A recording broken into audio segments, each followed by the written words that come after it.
Men Toshshab hududidagi Bekmat Olavergan fermer xo'jaligi rahbari Palvon Ilhom bo'laman. Mana bu yil biz 65 hektar maydonga sulton davini ekdik. Buni juda o'zining serxosligi bilan, suvga chidamligi bilan ajralib turadi. Mana bu yil hozir barcha aratin tadbirlarni vaqtida bajarishimiz natijasida mana hosildorligimiz o'rtacha hosildorlik birinchi terimning o'zida bu ana shu dalalarimizning o'zidan 55-60 sentdan berib turibdi. Buni qanday natijaga erishganimizning asosiy burada juda ko'p omillar bor.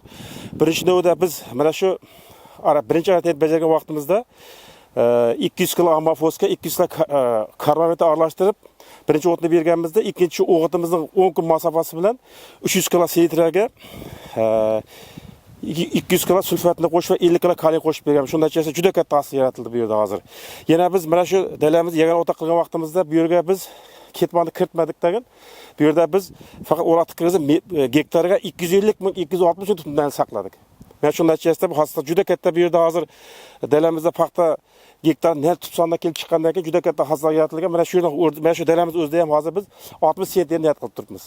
Mana bu yil qishloq xo'jaligida, umuman boshqa paxtachilikda juda katta yangiliklar bo'layapti. Xitoy navini yaratib ko'ryapmiz. Mana men o'zim ham hozir 10 xil navini yaratib ko'rdim. Qaysi paxta Xitoy navini, Turkiya navini 82-90, Ravnaq 1, Mang'it 1, Mang'it 2, o'zimizning S47, 28, S47, 27, Buxoro bir navlar ekib ko'rganimiz qaysi hosildorlikda ko'rish natijasida juda katta paxtalar o'zi xoslar ajratib turdi. Qaysi endi bu yaqinda yana teramiz buni qaysi hosildorlikda hozirdan ham mana shu 4 hektar dalamizda 10 xillarning o'zidan qaysi hosillar ko'nib qolib qolyapti. Mana shunday qilib har bir fermer kelajakda navlarni ham bir 10 kg ekib ko'riladigan bo'lsa juda katta bir o'ziga bir xulosa qilsa bo'ladi bu yerlarda. Bu paxtachilikdan bu har kuni bir izlanib paxtachilikdan bemalol mana rivojlangan paxtachilik rivojlangan Amerika Qo'shma Shtatlari deymiz, Misr deymiz, Hindiston, Pokiston, Xitoy deymiz, shu davlatlarga o'xshab hozir ularda hozir 70 sentga yetgan. Biz xudo xolasa keyingi yildan shu 75-80 sentga niyat qilib turibmiz. Buning uchun biz hozir o'zimiz amaliy ko'rikmalarimizni hosil qildik.